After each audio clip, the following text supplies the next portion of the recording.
High atop a hill overlooking a vineyard, there lived a clever fox named Ko. Every day, Ko would gaze longingly at the rows of lush, ripe grapes hanging heavy on the vines below. "Oh, how I wish I could taste those sweet, juicy grapes," Ko said to himself. Though he was cunning, the fence around the vineyard was too high for Ko to jump over. One hot summer day, Ko's mouth watered as he looked down at the vineyard. The grapes seemed bigger and more tantalizing than ever. "I must have those grapes," Ko thought. He backed up, got a running start, and leapt towards the fence. But Ko did not jump high enough and fell short of the top, tumbling back down the hill. Ko picked himself up and dusted off his fur. Looking back at the grapes, he said, "Those grapes are probably sour anyway. I don't need them." And he walked away. The same thing happened day after day. Ko would stare longingly at the vineyard, his desire for the grapes growing each time. He tried everything he could think of to reach them, stacking up rocks to stand on, trying to climb the fence posts, even digging a tunnel underneath. But nothing worked, and Ko grew more and more frustrated. One day, Ko's friend Tanuki the raccoon came by. "What are you up to, Ko?" asked Tanuki. Ko explained his repeated attempts and failures to get the grapes.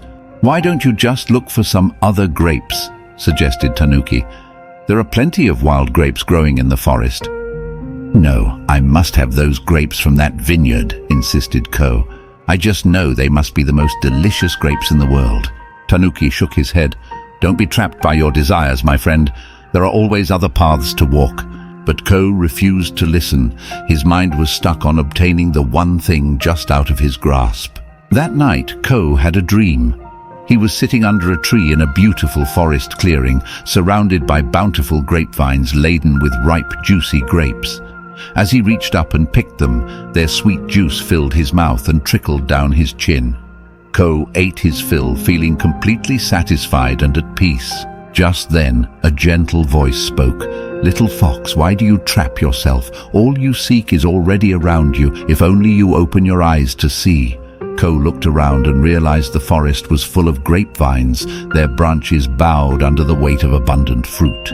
He had been so focused on the grapes in the fenced vineyard that he failed to appreciate the grapes within his reach. Ko awoke with a start. The dream had shown him how his obsession with the unattainable grapes had left him empty-handed. By fixating on that one desire, he had become blind to all the other possibilities around him. Ko now understood that true freedom comes from looking inward and being content with what one already has. The next morning, Ko went back to the hill overlooking the vineyard. But this time, his perspective had changed. As he gazed down at the grapes that had consumed his thoughts for so long, he realized how they had trapped him in frustration and discontent. "Those grapes were just an illusion. My true sustenance lies elsewhere," Ko said out loud. No longer bound by desire, he felt a great sense of freedom and lightness. Just then, Ko noticed some movement in the bushes nearby. It was his friend Tanuki. "Ko, what are you doing up here?" asked Tanuki. "Aren't you going to try again for those grapes?" Ko smiled. "No, my friend, I'm finished chasing illusions. Let's go see what blessings the forest has to offer today." And so Ko walked away from the vineyard without a backwards glance.